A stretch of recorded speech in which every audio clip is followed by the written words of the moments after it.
विरासत से तय नहीं होते सियासत के फैसले, ये तो उड़ान तय करती है आसमान किसका है। बहुत शानदार प्यार मिल रहा है, बहुत शानदार आशीर्वाद मिल रहा है। अब वो दिन दूर नहीं है जब आपके परिवार से 2 विधायक और मंत्री सरकार का हिस्सा बनने वाले हैं। मैं दिल से हाथ जोड़कर सर झुका करके सब समाज का धन्यवाद देता हूं। अभी जिंदगी में बहुत से संग्राम करने बाकी हैं। नमस्कार, आप देख रहे हैं BS24 न्यूज़। मैं हूं आपके साथ विनोद कुमार। आज पंजाबी बिरादरी की तरफ से सम्मान समारोह का आयोजन किया गया, जिसमें गुरुग्राम से प्रत्याशी मोहित ग्रोवर और बादशाहपुर से बर्धन यादव जी भी मौजूद रहे। हमारे साथ बर्धन यादव जी मौजूद हैं, इनसे चलकर हम बात करेंगे और इनसे हम जानेंगे। माताओं और बहनों, आज अपने परिवार के बीच में आकर के आपने जो स्वागत किया है, अभिनंदन किया है, मैं दिल से हाथ जोड़कर सर झुका करके सब समाज का धन्यवाद देता हूं। और जब व्यक्ति अपने परिवार के बीच में आता है तो कोई राजनीतिक भाषण नहीं देता। यारे भैया, पूरे दिन सुबह निकलते हैं, शाम को रात को घर घुसते हैं तो भाषण नहीं देते हैं। लेकिन आज केवल आपसे दिल से एक ही बात कहने आया हूं, क्योंकि यहां के बाद भी बहुत लंबा कार्यक्रम, आज संडे का दिन है और चुनाव से पहले का यह आखिरी संडे है। उसके बाद जो अगला होगा वो किसी न किसी जनसभा में चला जाएगा।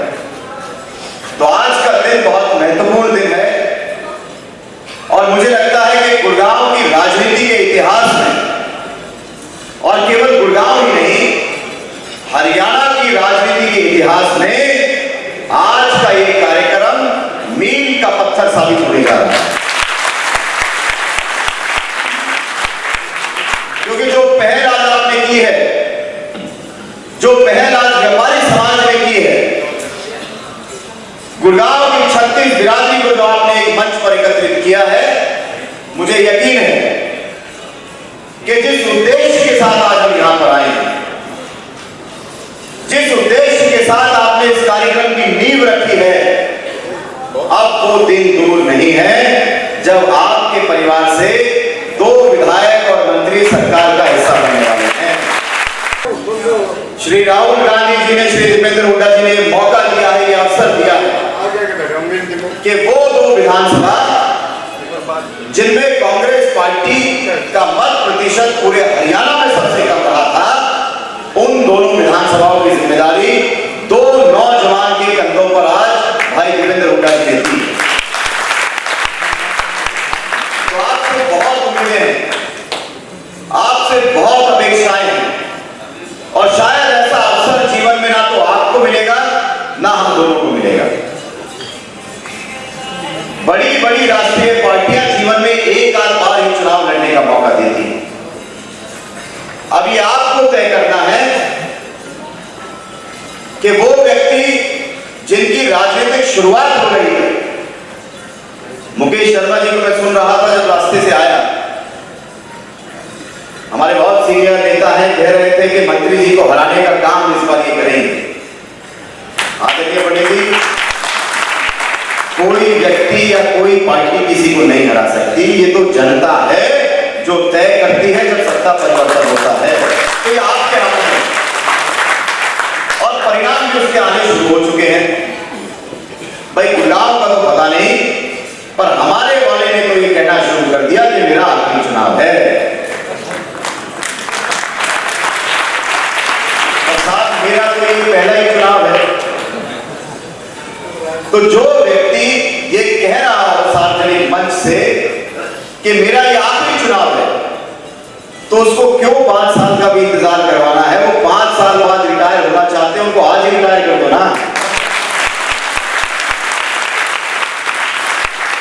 आपके इस बच्चे की, आपके इस बेटे की शुरुआत हो रही है और बहुत अच्छी शुरुआत हो रही है। बहुत शानदार प्यार मिल रहा है, बहुत शानदार आशीर्वाद मिल रहा है, और यकीन मानिए चुनाव मैंने भी अपने जीवन में बहुत देखे, बहुत करीब से देखे, लेकिन कई दशकों में एक आधा चुनाव ऐसा आता है, कई सालों में 30, 40, 50 साल में 1-2 इलेक्शन ऐसे आते हैं जिसको ना तो कोई व्यक्ति लड़ता है ना कोई पार्टी लड़ती है, जिसको 36 बिरादरी की जनता लड़ती है। ये वो चुनाव है। था, मेरा जन्म भी नहीं हुआ था। आदरणीय गाबा साहब आज स्वर्ग में है, परमात्मा के चरणों में है। स्वर्गीय राव धर्मपाल जी आज स्वर्ग में है, परमात्मा के चरणों में है। अपने बड़े बुजुर्गों से इन दोनों नेताओं के बारे में सुना करता था और इनको सुनते हुए राजनीति की शुरुआत भी की है। बहुत कुछ इनसे सीखने का भी अवसर मिला। इनके चुनाव में 36 बिरादरी की निर्मूल्य जनता है। तो आज भी परिस्थिति वही है।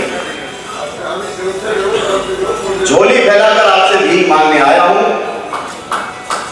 और आपसे इतना ही निवेदन करना चाहता हूं कि आने वाले 10-12 दिन अगर आप दे दें हम दोनों भाइयों को, ये 10-12 दिन अगर आप समर्पित कर दें तो मुझे लगता है कि आने वाला भविष्य हमारी पीढ़ी का, सर्व समाज का एक सुखद भविष्य होगा, एक बहुत शानदार भविष्य होगा। आपसे इतना निवेदन करना चाहता हूं, जहां भी हमारी रिश्तेदारियां हैं, जहां भी हमारा सर्कल है, जितने भी लोगों से हमारी जान पहचान है, एक एक व्यक्ति तक पहुंचने की जरूरत है। लोग मिलना चाहते हैं, जुड़ना चाहते हैं, किसी ना किसी माध्यम से ढूंढ कर लोग आ भी रहे हैं, मिल भी रहे हैं। लेकिन एक प्रत्याशी की अपनी क्षमता होती है सर। दिन में 24 में से 22 घंटे लगा हुआ हूं, लेकिन फिर भी जितने लोग मिलना चाहते हैं उसके 10% लोगों से ही मिल पा रहा हूं। तो ये जो 90% गैप है, जो 90% लोग हैं जिन तक मैं नहीं पहुंच पा रहा, उन तक आपको वर्धन यादव के ससुर, उनके चाचा, उनके ताऊ, उनके भाई, उनके भतीजे बन करके आपको पहुंचना पड़ेगा। तो आपसे इतना ही निवेदन करना चाहता हूं, बहुत ज्यादा लंबा भाषण नहीं देना चाहता, आगे भी बड़ा लंबा शेड्यूल है और 2 पंक्तियों के साथ अपनी वाणी को विराम देता हूं। आपके आशीर्वाद से दोनों भाइयों का भविष्य बहुत अच्छा है, बहुत उज्जवल है। सरकार कांग्रेस पार्टी की बनने जा रही है। सरकार में जब 2 व्यक्ति जीत करके विधायक बनेंगे और अपने एक ही परिवार से बनेंगे तो मुझे लगता है कि वो और संपन्न परिवार से बनेंगे। सबसे बड़ी बात, समाज के लिए लगाएंगे, अपने व्यक्तिगत स्वार्थ के लिए नहीं लगाएंगे। तो केवल 2 पंक्तियों के साथ अपनी वाणी को विराम देते हुए आपके बीच से विदा लेता हूं कि अभी जिंदगी में बहुत कुछ करना बाकी है, अभी जिंदगी में बहुत से संग्राम करने बाकी हैं, हमारे इरादों का इम्तिहान अभी बाकी है। नापी है अभी तो मुट्ठी भर जमीन, अभी तो पूरा आसमान नापी है। बहुत बहुत धन्यवाद। जय हिंद, जय भारत। आने वाले समय में क्या गांधी परिवार से भी कोई इस तरह की जनसभा करने आएगा? कहाँ से? गांधी परिवार से। देखिए, निश्चित रूप से हमारे नेता श्री राहुल गांधी जी, श्रीमती प्रियंका गांधी जी, कांग्रेस पार्टी के अध्यक्ष मल्लिकार्जुन खड़गे जी पूर्ण रूप से हरियाणा में प्रचार करेंगे और लगभग हर एक जिले में, मुझे लगता है हर 2-3 जिले में एक बड़ी रैली गांधी परिवार की जरूर होगी। हमारी शैलजा की नाराजगी को कैसे संभालेगी कांग्रेस पार्टी? किस बात की नाराजगी? मैं तो 24 घंटे प्रचार में व्यस्त हूँ सर, ना मीडिया देख पा रहा हूँ, ना सोशल मीडिया देख पा रहा हूँ। जितनी जानकारी मुझे है, कांग्रेस पार्टी एक मंच पर होकर इस चुनाव को लड़ रही है और जीत रही है। 5 तारीख को आपका मुकाबला सीधा पूर्व मंत्री, कितना आसान मानते हैं इस चुनाव को? वर्धन यादव का मुकाबला किसी व्यक्ति या पार्टी से नहीं है। वर्धन यादव की लड़ाई बादशाहपुर विधानसभा के जनहित के मुद्दों से लड़ाई है। वर्धन जी, आप पहली बार चुनाव लड़ रहे हैं और जिनसे आपका टक्कर है, इसी सवाल को मैं आगे बढ़ा रहा हूँ, लगभग दशकों का एक्सपीरियंस है, तो उनसे कैसे राजनीतिक खिलाड़ी से आप पार पाएंगे? देखिए, एक बहुत शानदार पंक्ति है कि विरासत से तय नहीं होते सियासत के फैसले, ये तो उड़ान तय करती है आसमान किसका है। Thank you, thank you. तो जैसे कि आपने वर्धन यादव को सुना और इनका कहना था कि राजनीतिक विरासत जो है वे किसे मिलती है उससे जनता तय करती है और जनता ही फैसला सुनाएगी कि किसे सत्ता मिलती है। अनुभव अपनी जगह और समस्या को लेकर जनता के बीच जाना और जन कल्याण के लिए जनता किसी चुनती है, ये 5 अक्टूबर को जनता फैसला करेगी और 8 अक्टूबर को पूरे प्रदेश सहित देश को पता चल जाएगा। फिलहाल अब तक के लिए इतना ही। कैमरा पर्सन मनीष के साथ विनोद कुमार, BS24 न्यूज़, गुरुग्राम।